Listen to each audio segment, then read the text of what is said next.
j'aimerais parler un peu sur un petit sujet que je voulais partager ensemble avec vous sur la méditation et pourquoi nous devons méditer, mais cela en rapport avec votre âme. Nous sommes tous habitués à l'écriture de Psaume chapitre 1er où il est dit que béni soit l'homme qui ne marche pas selon les conseils des méchants et qui ne s'assit pas en compagnie des moqueurs, et qui ne trouve pas son plaisir, mais qui trouve son plaisir dans la loi de l'Éternel. Donc, ici, nous voyons que cet homme qui est béni médite et trouve du plaisir dans la loi de l'Éternel et qu'il la médite. Il médite jour et nuit. La bénédiction d'un homme vient du fait qu'il médite la loi de l'Éternel. Il trouve d'abord le désir, il trouve son plaisir dans la loi de l'Éternel. Et le plaisir qu'il trouve dans la loi de l'Éternel fait qu'il puisse méditer cette loi jour et nuit. Donc la méditation fait qu'un homme soit béni. Béni ici veut dire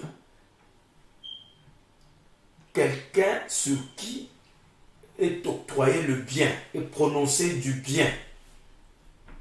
Donc quelqu'un qui reçoit du bonheur, qui reçoit le bien-être, que Dieu fait prospérer dans son état.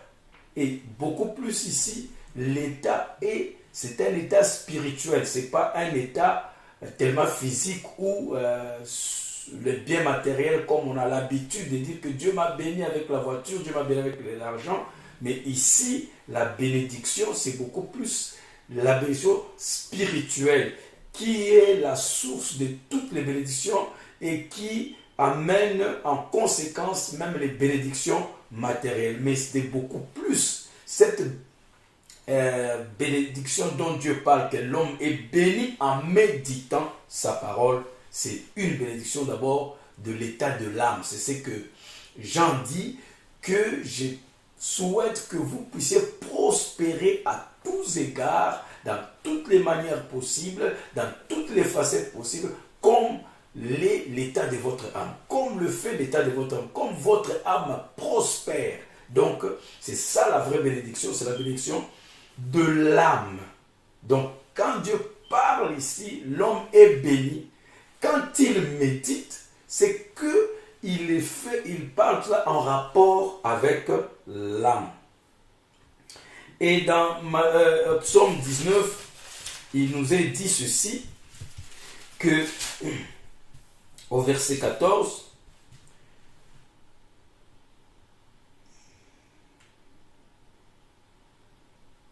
ici c'est en français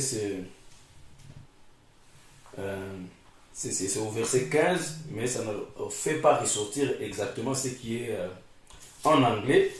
En français, il est dit ceci: reçois favorablement les paroles de ma bouche et les sentiments de mon cœur, ô Éternel, mon rocher et mon libérateur. Mais en anglais, je vais vous lire ce qu'il est dit, c'est parce que le prophète utilise beaucoup cette écriture. Il dit: laisse que les paroles de ma bouche te soient agréables. C'est que je reçois favorablement les paroles de ma bouche. C'est exactement la même chose, mais ici, je vais traduire un peu littéralement ce que le prophète utilise souvent et ce que nous avons aussi utilisé. Il dit que laisse que les paroles de ma bouche te soient agréables. laisse que les paroles de ma bouche et la méditation de mon cœur te soit agréable, soit acceptable dans ta présence, dans ta vue. Ô Dieu, ma force et mon rédempteur. Donc ici, nous voyons encore, parce que Psaume, c'est vraiment un livre de méditation. Alors, quand vous regardez ici, la méditation dont on nous parle, que les gens parlent, écrivent dans les livres de yoga, des sciences chrétiennes, de pensée positive, de tous ces livres qui parlent un peu de la pensée positive, les gens parlent de la méditation. Mais en fait, cette méditation dont ils parlent, ce n'est pas réellement la méditation. Ils devaient plutôt appeler ce qu'ils font la contemplation ou la concentration de leur esprit sur quelque chose ou dans le vide. Mais méditer ne veut pas dire contempler. Bien que la méditation, la contemplation fait partie de la méditation. Mais la méditation veut dire penser intensément, fortement sur quelque chose, sur une parole, sur une vertu, sur n'importe. Quand vous pensez intensément, vous réfléchissez, vous raisonnez, vous pensez, vous concentrez votre pensée, vos facultés mentales en train d'analyser, de tourner en vous en vue de saisir, de comprendre. Plus vous pensez intensément, c'est-à-dire que vous êtes en train de concentrer les facultés de l'esprit sur une pensée, sur une idée, sur une vertu, sur une parole de Dieu, on appelle ça méditation. Donc, quand on reste, on ferme les yeux, et tout ça, ça c'est quiet time. Ce n'est pas mauvais ce que les gens font là, ça fait partie de la parole. Vous restez dans la... quand Dieu dit tenez-vous tranquille, c'est qu'à un moment donné, on peut rester tranquille, on concentre sa pensée, on se laisse, on arrête tous les mouvements de sa pensée pour rester calme dans la présence de Dieu. Mais quand on parle plutôt de la méditation, c'est une réflexion profonde sur Dieu, sur la parole, et quand on pense, l'esprit est en train de s'imprégner de la chose sur laquelle on est en train de méditer.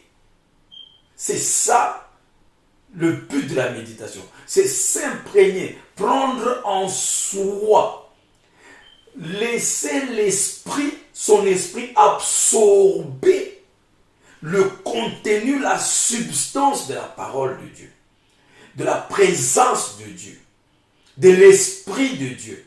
Parce que quand on lit seulement, quand on écoute seulement, c'est intellectuellement qu'on l'a. Mais après, il faut méditer. Quand on médite, on est en train de déclasser toutes les autres choses.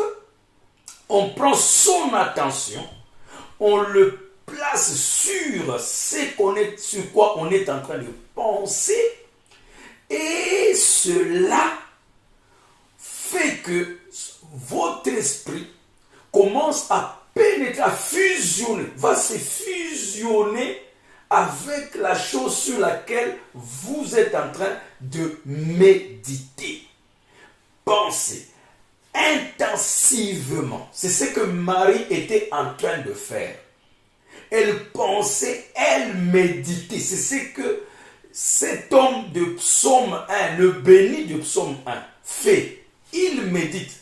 Il trouve tellement que la parole de Dieu est très bonne, que la parole de Dieu est très intéressante, la parole de Dieu est douce, et c'est une très bonne chose. Il en fait une nourriture de son âme.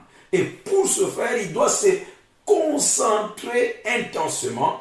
Il doit penser, réfléchir, tourner cette parole dans tous les sens en posant des questions. Qu'est-ce que cela veut dire? Qu'est-ce que cela apporte? Ainsi, quand tu restes concentré, vous allez voir que l'esprit de cette parole va venir sur vous et va vous saisir, va commencer à vous oindre. Et vous allez même commencer à sentir que ça quitte le niveau de la pensée, ça descend dans l'âme. Vous commencez à ressentir cela. À ce moment-là, c'est l'âme qui mange maintenant. C'est le temps de l'âme de manger la parole de Dieu quand vous la méditez. Si vous ne la méditez pas, elle reste indigérable, indigeste pour vous. Et elle ne vous profite pas. Mais quand vous la méditez, c'est pourquoi la méditation est comparée au fait de mâcher, le mâchage de la parole, mastiquer. Quand vous mastiquez la parole de Dieu et la nourriture dans votre bouche, vous êtes en train de disséquer la nourriture en petits morceaux. Qu'est-ce que vous faites là? Vous êtes en train de rendre la nourriture qui était solide en liquide. Et pourquoi vous la rendez en liquide? C'est pour la rendre digérable, assimilable. Votre âme n'assimile pas la parole seulement en la lisant intellectuellement. Vous devez méditer. C'est pourquoi un chrétien, s'il veut faire un progrès dans la parole de Dieu, il doit méditer. Il doit disséquer cette parole dans sa pensée. Il doit mâcher dans sa pensée la parole de Dieu. Il doit mastiquer cette parole. Il doit la rendre un morceau assimilable. Pour que l'âme assimile la parole de Dieu, tu dois commencer à réfléchir. Qu'est-ce que Dieu voulait dire par ceci? Qu'est-ce que cette parole apporte? Quel est le contenu de cette parole? En y pensant constamment, l'esprit de cette parole va commencer à vous oindre. Il y aura un sentiment particulier. Et vous allez commencer à saisir les choses plus que quand vous écoutez le frère Jos, bien un pasteur ou le prophète en train de les dire. C'est très bien d'écouter la bande, c'est très bien d'écouter la prédication, c'est très bien de lire, mais c'est mieux de mastiquer cela. C'est mieux de méditer, de tourner cette parole continuellement et pendant un certain temps, régulièrement. C'est ça qui va faire que les vitamines contenues dans la parole, les vitamines spirituelles contenues dans cette parole que vous écoutez, deviennent palpables pour vous, deviennent assimilables pour vous, et vous comprendrez la parole de Dieu. Pas intellectuellement, parce qu'il y a deux manières de comprendre la parole de Dieu. Il y a deux niveaux, il y a deux phases de comprendre la parole de Dieu. Il y a la compréhension intellectuelle. Ça, c'est l'appréhension. C'est quand mon intellect, mon esprit conscient, mon esprit intellect saisit la parole de Dieu. Et c'est ce que nous faisons tous en lisant la parole de Dieu. C'est ce qui nous arrive quand nous écoutons un prédicateur, quand nous écoutons la parole de Dieu, c'est ce qui nous arrive. Mais ce qui est plus important quand on écoute, c'est la deuxième phase. Il faut quitter donc Dieu peut mettre la parole. La première phase de la compréhension, c'est l'appréhension, c'est prendre la parole et mettre dans votre bouche. Là, vous avez saisi intellectuellement la parole parce que c'est entré déjà en vous, c'est devenu déjà en vous. Mais ça ne suffit pas de mettre la nourriture dans la bouche et de la cracher. Il faut maintenant la mâcher, il faut maintenant la mastiquer. C'est cette opération-là de masticage qui écrase la parole de Dieu, qui écrase la nourriture et les rend assimilables même. Vous ressentez le goût quand vous mâchez la parole de Dieu. Vous commencez à dire assimiler, même à partir de la langue, à partir de la bouche, ça s'assimile déjà. Et quand ça va dans l'estomac, déjà mastiqué, déjà écrasé, déjà rendu bouilli, l'estomac a facilité d'assimiler cela. Mais là, ça va dans votre vie, ça va dans votre sang, ça se mélange au sang, et le sang maintenant transporte les éléments constitutifs de la nourriture, les nutriments qui sont là-dedans, et les fait passer dans le sang. Et le sang maintenant repart, utilise ça dans tout le corps pour bâtir les cellules, les organes, les tissus de votre corps. Et vous devenez cette nourriture faite chair parce que vous l'avez assimilée. Et c'est la même chose avec la méditation. Cette parole de Dieu, c'est très bien de l'écouter, c'est très bien de la lire, mais ça ne s'arrête pas là-bas. Ça, ce n'est qu'un premier pas, c'est une première phase. Vous devez méditer. C'est pourquoi, sans la méditation, vous ne pouvez pas être un homme béni. On a dit que l'homme béni, heureux est l'homme. Béni est l'homme qui ne marche pas selon le conseil des méchants, qui ne s'assoit pas, ainsi de suite, mais qui trouve son plaisir dans la loi de l'Éternel. Et la preuve qu'il trouve son plaisir, c'est que il médite jour et nuit cette parole. Il médite jour et nuit. Donc si tu ne médites pas, vous perdez votre temps. Alors je n'aimerais pas que vous perdiez votre temps avec ce message. Oh, nous avons écouté le message. Frère Arnaud a bien prêché. Merci frère Arnaud. Mais ce que frère Arnaud a fait, il vous a servi le plat. Il vous a servi le plat. Et vous l'avez accepté, vous l'avez sûrement mis dans la bouche pour vous dire, ah merci frère Arnaud. Donc vous l'avez pris déjà en vous. Mais le problème, c'est quand vous quittez l'église, vous ne méditez plus sur ce que vous avez écouté. Et du coup, tout ce que frère Arnaud a dit, le pasteur Arnaud a prêché, vous l'avez apprécié comme quelqu'un qui apprécie la nourriture à table, mais qui ne mange pas, qui n'en profite pas. Et est-ce qu'il est comment? Sa santé n'est pas bénie. Bénie, la santé d'une personne est bénie, celui qui mange bien, qui mange équilibré. Et cette nourriture, ce message, c'est une nourriture équilibrée. Un message à 7 menus, 7 plats, 7 menus. Donc Dieu nous a donné tout ce qu'il faut dans ce message. Dieu nous a donné tout ce qu'il faut dans cette parole. Mais le problème, combien de fois nous méditons? Comment tu peux passer toute une journée sans méditer? Tu t'attends à quoi? Vous voulez quel progrès? Si vous voulez voir un progrès dans votre vie, méditez ce message. Méditez cette parole. Ne la négligez. Prenez même un verset. Passez cela continuellement. N'arrêtez pas le christianisme. N'arrêtez pas la vie chrétienne à écouter la parole, à vous arrêter là. Si Dieu nous a dit écoutez ce que disent les bandes, écoutez les bandes, c'était en vue de manger, de méditer et de devenir ces bandes. Si vous ne méditez pas, vous ne pourrez jamais progresser. Il n'y aura jamais de progrès dans votre vie. Vous ne serez pas un homme béni. Celui qui est béni, c'est celui qui trouve du plaisir. Pourquoi vous ne méditez pas? Parce que vous ne trouvez pas du plaisir. Et pourquoi vous ne trouvez pas du plaisir? C'est parce que vous n'y comprenez rien. Vous ne pouvez avoir du plaisir que d'une chose dont vous trouvez un intérêt.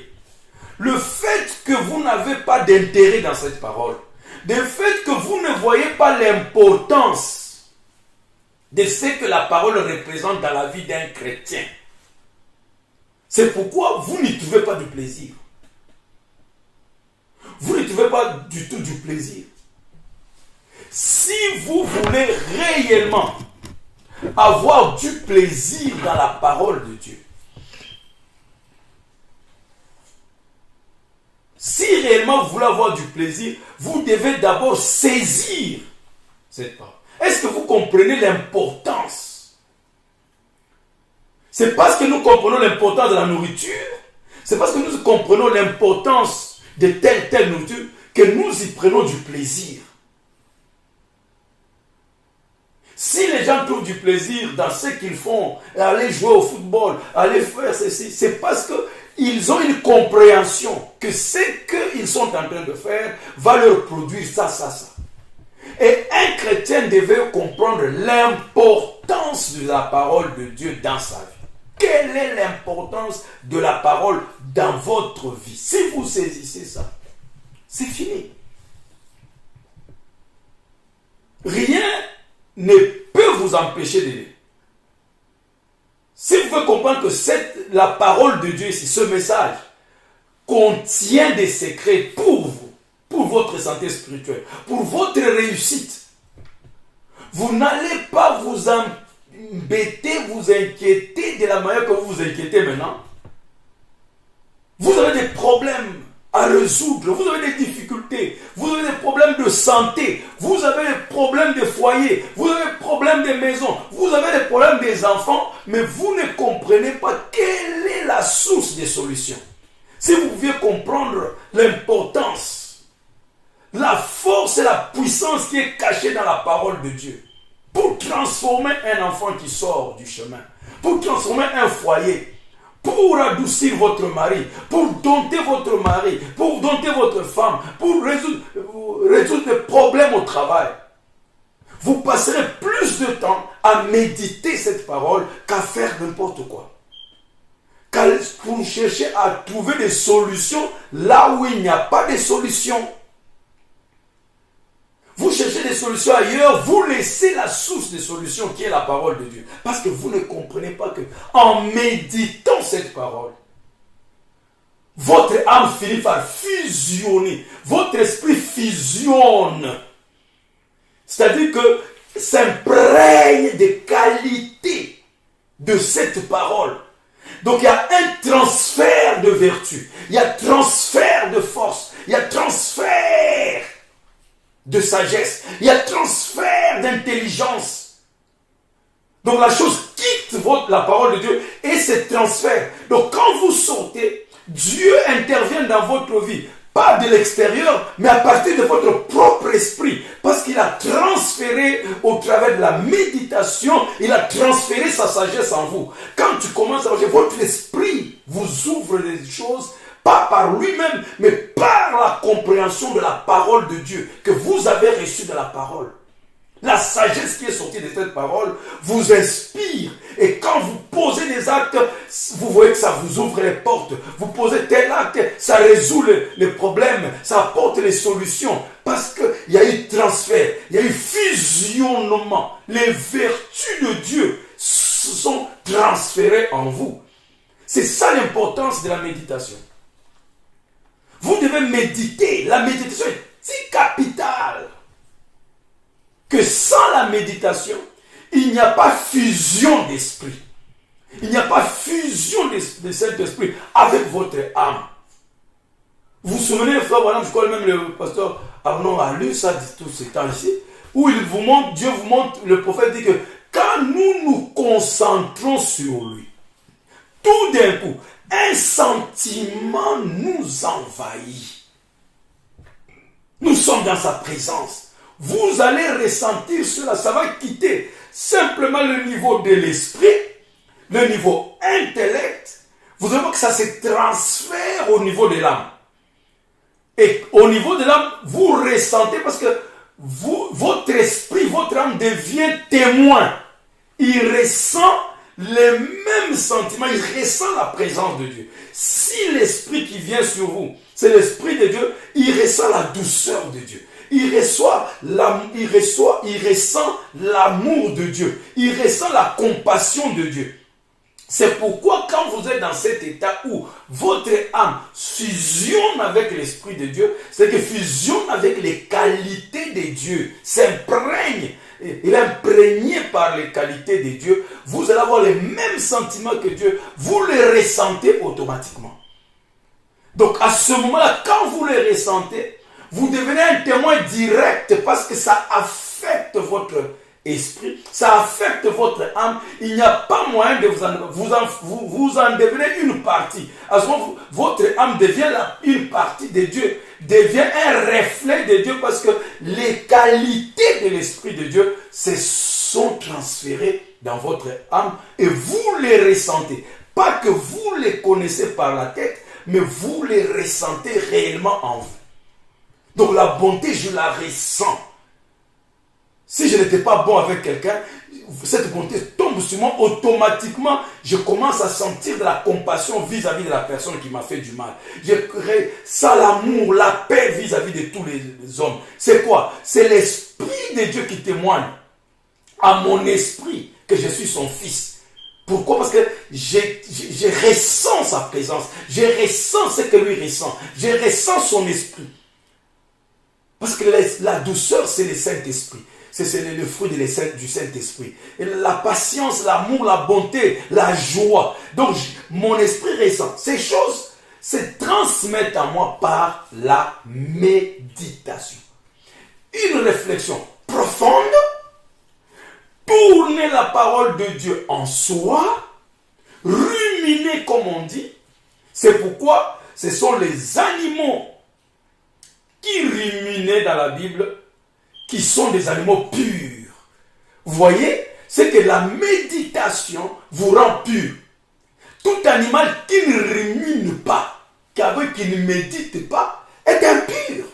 Voilà pourquoi l'impureté ne vous quitte pas. Parce que vous n'avez pas le temps, vous ne vous donnez pas assez de temps pour méditer.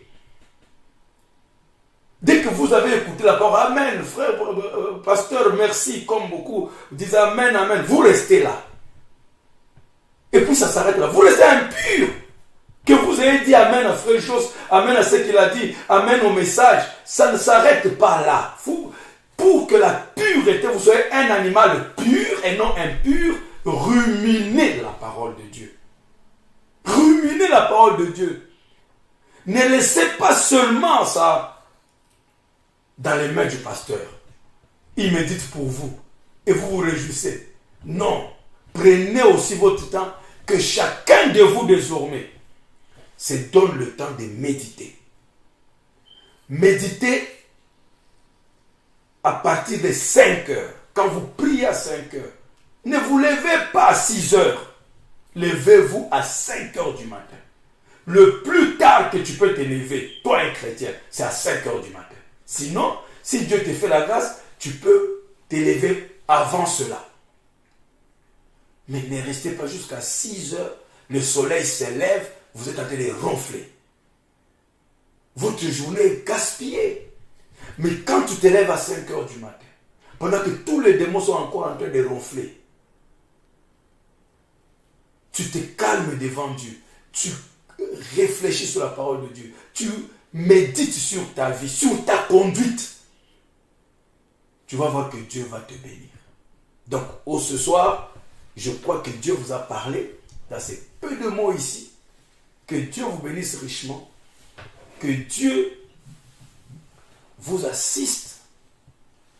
Que Dieu vous comble dans cette méditation.